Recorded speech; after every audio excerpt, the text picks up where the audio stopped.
What's up, guys? Welcome to 3 Stocks I Am Buying, February 2021 edition. These are some of my favorite video series that I see a lot of folks doing out there in the investing world that I actually want to bring to you guys to let you know what we're going to be looking at and actually investing into within the next month. Now, keep in mind, I'm not a type of investor that has an enormous amount of companies within his portfolio. I have individual stocks and companies that I really fall in love with, and I, over a period of time, build a healthy position. When I say healthy, I mean a little big. Just for example, over the last 4 years, we spent a lot of time building our actual Tesla position, as you can see right here. It took us a period of time. We actually built it up to 385 shares, sold 85 of that so I can get my dream car, the Model Y. Now with us having 300 right here, we're actually going to be sitting and holding it for an extended period of time and buying any weakness. But anyways, guys, getting into the video today, we actually have 3 companies that we are actually going to be building off of as opposed to just one this time around. 2 in which I've actually already been buying for a little bit, and this next one I'm very excited about. So let's go ahead and get into this video, guys. If you guys haven't yet, do not forget to smash that like button. It is a massive help, and I'm really interested to see what you guys think about these 3 companies. And what are you guys actually looking at yourself? Because I really enjoy this YouTube community and conversations that I see on these channels and different videos about what companies are there out there. And it's a good way to kind of open your eyes to different opportunities that are out there. But anyways, guys, let's get into stock number 1. Stock number 1, guys, is SoFi. Ticker symbol right now is IPOE. It is actually a SPAC, believe it or not. And this is kind of my spec play, I guess, as you could say, believe it or not. But the more I've dived into this company, the less I feel like it's an actual spec play. And just keep in mind, contextually, when I'm thinking about spec play, I'm thinking about a company of what I actually experienced with Tesla. Tesla was a company 4 years ago that was flirting with maybe bankruptcy, right? It was a great idea. I loved the leadership, but there was an actual pretty legitimate, healthy chance that it's probably not going to work. SoFi is a different kind of company that's actually gone public through a SPAC with Chamath and the Social Capital Group to give them more access to public markets. But this company, the way they have it set up, is in a way very similar and reminiscent to actually Tesla. Let me explain. When you guys go to the investor relation page, they actually have quite a bit of information on there, just like any other company, as you would imagine. But I really love their investor deck. Now, when you guys get on here, obviously, I'm a big fan of good graphics and good pictures, but that's not what we're going to be focusing on. But when you look at SoFi's mission and what they talk about, it is 100% focused on helping their customers achieve financial independence. One of the first things that I noticed when I actually became a SoFi customer myself while I was doing research on this company, because once I saw Chamath taking them public, really caught my attention. I dove in. I did the same thing when he did a thing with Open Door. Open Door, just for me, wasn't opening doors in my mind to want to invest in them.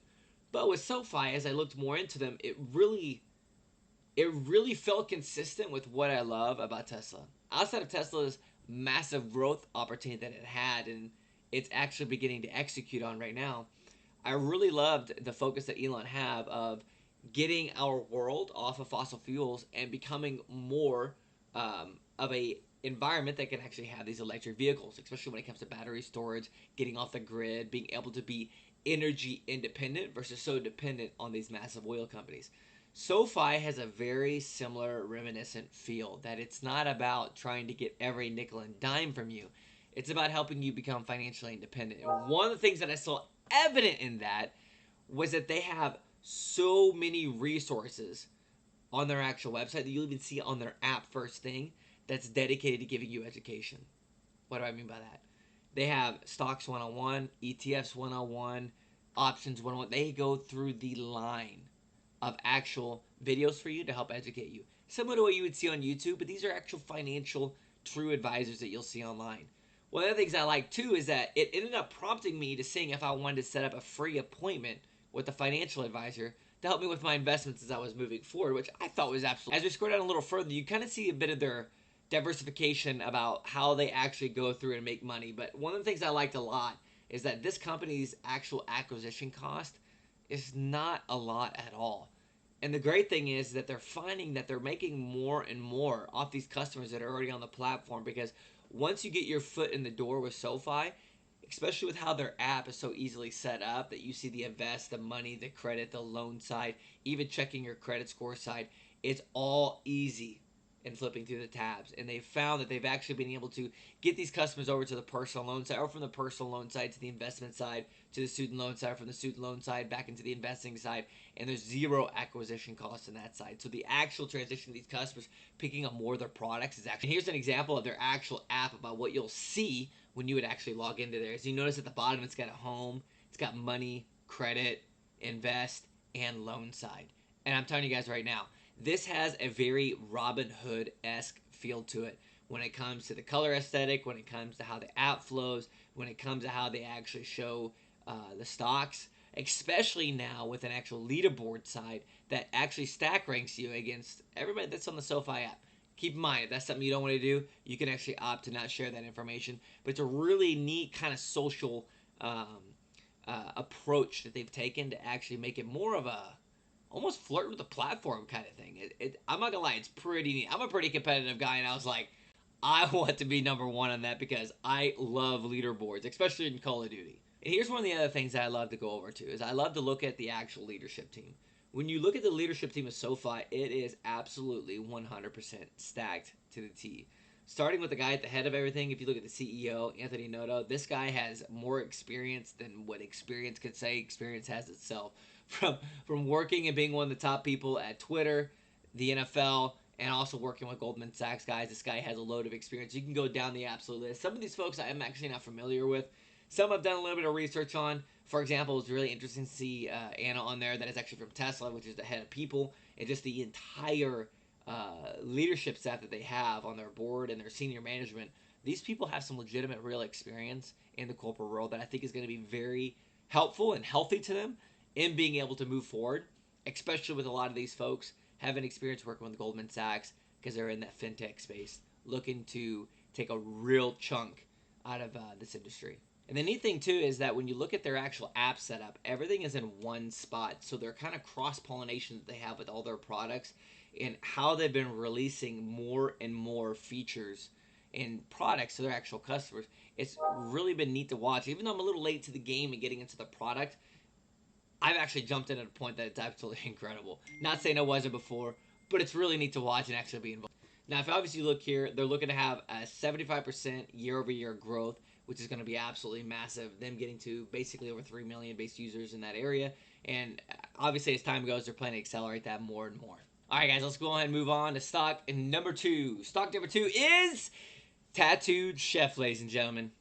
Tattooed Chef is actually a company that jumped to my radar thanks to one of my friends that is actually in a different investment group than himself, but it really jumped on my radar. That was kind of interesting. But one of these YouTubers that I love a lot, his name is Jeremy, no clue how to say his last name, but he actually did a really in-depth video that was really interesting about Tattooed Chef, and I jumped into it. And one of the things I like to do, guys, I like to look at the leadership and the ownership of this company, and if you go over to their actual website, guys, you can get a little bit of a review of what their products are, which is obviously important to look at.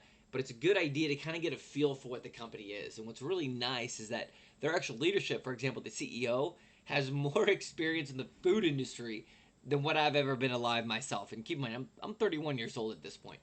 But it's a real family feel-based business between the father being the CEO, running everything, and then you have the daughter that's actually one of the main ones that is really big into the actual product design, pushing and working through different marketing pieces as well like that. Because if you look at their products, guys, I've actually gone through and tasted some of these. Their organic acai bowl is actually really, really good. Now, I come from a jiu-jitsu background and community, and acai is a really big thing that people really, really like. You'll see them all over at the tournaments. I ended up buying one of them and trying it, and let's just say I was very pleasantly surprised. It was very good. Cauliflower pizza is one of those other ones that can be a bit of a hit and miss, but I was actually really impressed with their stuff as well. Now, keep in mind, I haven't gone over and tried the cauliflower macaroni pizza, but you can go on and look at what they have here. Some of these actually look pretty good. Now, keep in mind, I'm not a vegan. I'm not the kind of guy that's going to go out there and eat strictly vegetables. But this is something that I believe that a lot of people are going to continue to transition over to, especially when you look at how this company is ran. Now, comparing them to like Beyond Meats and everything of that nature, Beyond Meats is a very obviously incredibly good company that's attacking a lot of things within plant-based products, hopefully getting into Taco Bell, and everything of that nature. But when you look at Tattooed Chef, they're actually really heavily integrated into Target, Costco, Sam's Club, Walmart, and they did not get in there through advertising. They got in there through sheer performance and selling their products well. And over the last in 2020 and obviously going into 2021, they've been spending a lot more time within expanding their own individual products and branding with the Tattooed Chef, and also getting them more onto the shelves and taking up more shelf space in like Sam's Club, Target, and Walmart. And I'll be frank with you. When I went to Sam's Club, I actually looked for them, and they actually had a decent amount of shelf space, and it looks their marketing and boxing looks pretty darn sharp. I'm actually really interested to try some more of their products, especially some of the cauliflower macaroni and cheese bowls. The real test of that is my 5-year-old gonna like that? I don't know. We're gonna have to figure out. But this is another company similar to SoFi, similar to Tesla, that they have a bunch of vertical integration in the company. This company actually has their own manufacturing plant out of the United States in California and also Italy. So a lot of these products that they actually have themselves, they are manufacturing, testing, and developing their own SKUs and their own products, which is really, really interesting. Now, currently, this stock is actually running around about like $24. Anything under 25, we're going to be looking to hit pretty hard and hopefully build a healthy position. Because I think long term, man, I'm really leaning on the fact that I think it's going to be a massive, massive company. And who knows, most food-based public traded companies that get real massive end up paying healthy little dividends. And I'm not going to lie to you. I don't think that would be too bad, especially if it's as good as the acai bowls. I would highly recommend you guys try that. But be very interested to see what you guys think. What are your opinions of Tattooed Chef? The more I'm learning about them, the more I'm starting to fall in love with them, which is kind of different because it's plant-based, vegan-based food.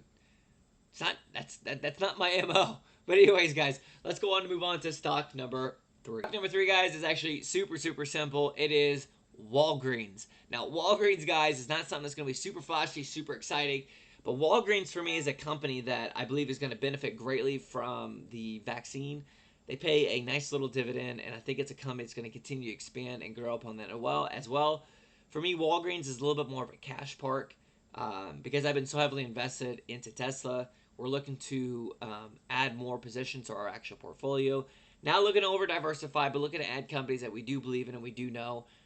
Fortunately, because I've been spending so much time within researching other companies versus just having one I believe in. Now we have about 2 with Tattooed Chef and SoFi that we have a lot of conviction over.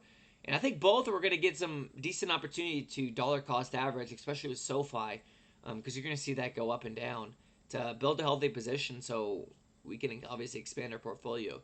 But Walgreens is one we're looking to add as more of a cash park, I guess you could say, because if your cash is just sitting, it's not doing anything. Not saying that's a bad thing because we're about to put $30,000 more into our investment portfolio. We're going to be buying more of the SoFi over the next coming months, and we're going to be buying more Tattooed Chef. And here's the thing, guys. We're going to be buying some Walgreens, and if we get a little bit of weakness in Tesla, we will dollar cost average that into our actual SoFi account as opposed to our Fidelity account, guys. But anyways, guys, if you don't mind, smash that like button down below. I'm very interested to hear what you guys think. In regards to these 3 stocks. Are you going to be buying them? What are you guys actually looking and actual investing into? I'm really curious, guys, because this is a big addiction, researching these companies, and it's a lot of fun, guys. Hope you guys are enjoying it too. Hope you guys have a great day, great week. Fill in the blank, don't know, comment below. Don't forget to subscribe, and I'll catch you guys in the next one. Peace.